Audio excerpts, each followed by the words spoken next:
বেশিরভাগ মেয়েদের রুচি খারাপ, দিনদার পছন্দ হয় না, গাঞ্জাখোরেদের বেশি পছন্দ হয়, গাঞ্জাখোর পছন্দ হয়। আপনার মেয়ে যে পার্কে গিয়ে প্রেম করে বেড়ায়, এটার খবরও তো আপনাকে রাখতে হবে আম্মা জান।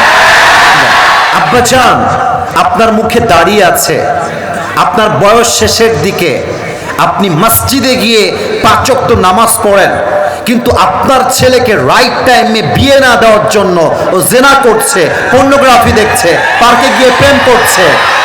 আপনি যদি আপনার ছেলেকে রাইট টাইমে বিয়ে না দেন, ও যদি প্রেম করে, জেনা করে, মেসেঞ্জারে হোয়াটসঅ্যাপে চ্যাটিং করে, যৌবন নষ্ট করে, প্রত্যেকটা দায়ভার কিয়ামতে আপনাকে বহন করতে হবে। ওয়াল্লাহি, আল্লাহর কসম, এ কথা আমি মজা করে বলি নাই, এ কথা আমি মজার জন্য বলি নাই।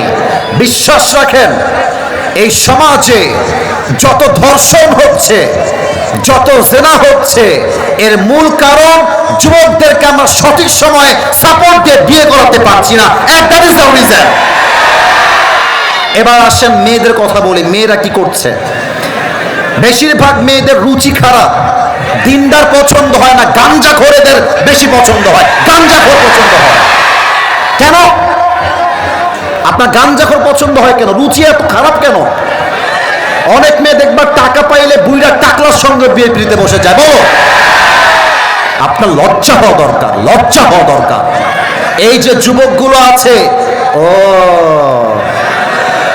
এদেরকে জিরো মনে হয়? বেটা, তো 14 কুশ ইতিহাস পাল্টে এই যুবকরাই তো রেখে দেবে। বুইরা টাকলারে ভাল লাগে, বুইরা টাকলা দেখে না, এই যে এইটা আর কিছু না। আম্মা জান, প্রিয় বোন, আপনি বুইরা টাকলার সঙ্গে বিয়ে করছেন টাকার জন্য। ये वक्त नहीं है, वक्त बदलने वाला है मेरे दोस्त। আজকে যে টাকলাকে টাকার জন্য বিয়ে করছেন, আগামীতে আমার এই যুবকগুলো অফিসের বস হবে, বুইরা তার স্টাফ হয়ে কাজ করবে। যুবক ভাই আমার, বলো, টাকা না, বাড়ি না, গাড়ি না, চরিত্রের জন্য বিয়ে করতে হবে, দিনদারিত্ব দেখে বিয়ে করতে হবে। আল্লাহ মেয়েদেরকে বোঝার তৌফিক দান করুক। পড়ে সবাই আমিন।